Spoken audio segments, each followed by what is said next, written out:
ಈ ಡಾಂಬರ್ ರೋಡ್ಗೆ ಅಟ್ಯಾಚ್ ಆದಾಗೆ 35 ಗುಂಟೆ ಒಂದು ಲ್ಯಾಂಡ್ ಬಂದು ನೋಡಿ.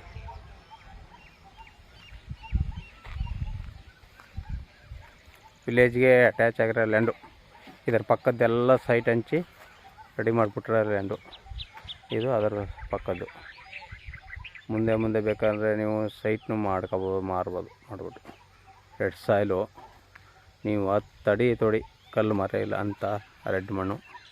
ವಿಲೇಜ್ಗೆ ಹತ್ತಿರವಾಗಿರೋ ಲ್ಯಾಂಡು. ಇದು ಮೈಸೂರು ಗುಂಡ್ಲುಪೇಟೆ ಊಟಿ NH ರೋಡ್ಗೆ 3 ರಿಂದ 4 ಕಿಲೋಮೀಟ್ರ್ ಆಗುತ್ತೆ. 3 ಕಿಲೋಮೀಟ್ರ್ ಆಗುತ್ತೆ. ಮೈಸೂರಿಗೆ 45 ಕಿಲೋಮೀಟ್ರ್ ಆಗುತ್ತೆ. ಒಳ್ಳೆ ವಾಟರ್ ಬೆಲ್ಟ್ ಜಾಗ, ಒಳ್ಳೆ ಲ್ಯಾಂಡು, ಸಮತಟ್ಟಾಗದೆ. ಹದ್ದು ಬಸ್ ಮಾಡಿ ಜಾಲಿ ಫೆನ್ಸಿಂಗ್ ಹಾಕರೆ. ವಿಲೇಜ್ಗೆ ಹತ್ತಿರವಾಗಿರೋ ಲ್ಯಾಂಡು. ವಿಲೇಜ್ ಅಂತ ಇಲ್ಲಿ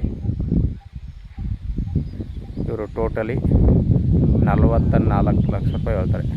ವ್ಯಾಪಾರಕ್ಕೆ ಹೋತಂದರೆ ಎಷ್ಟು ನೆಗೋಸಿಬಲ್ ಆಗುತ್ತೆ. ಜನರಲ್ ಪ್ರಾಪರ್ಟಿ ರೆಕಾರ್ಡೆಲ್ಲ ಲೀಗಲ್ ಆಗದೆ. ಒಂದು ವಾರಕ್ಕೆ ರಿಜಿಸ್ಟರ್ ಆಗ್ಬೋದು. ಆ ಮಟ್ಟಿಗಿರೋ ಲ್ಯಾಂಡು.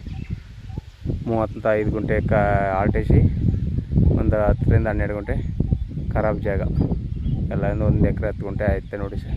ಬೇಕು ಅಂದರು 34 ಲಕ್ಷ ಹೇಳ್ತಾರೆ. ವ್ಯಾಪಾರಕ್ಕೆ ಹೋತಂದರೆ ನೆಗೋಸಿಬಲ್ ಆಗುತ್ತೆ. General property.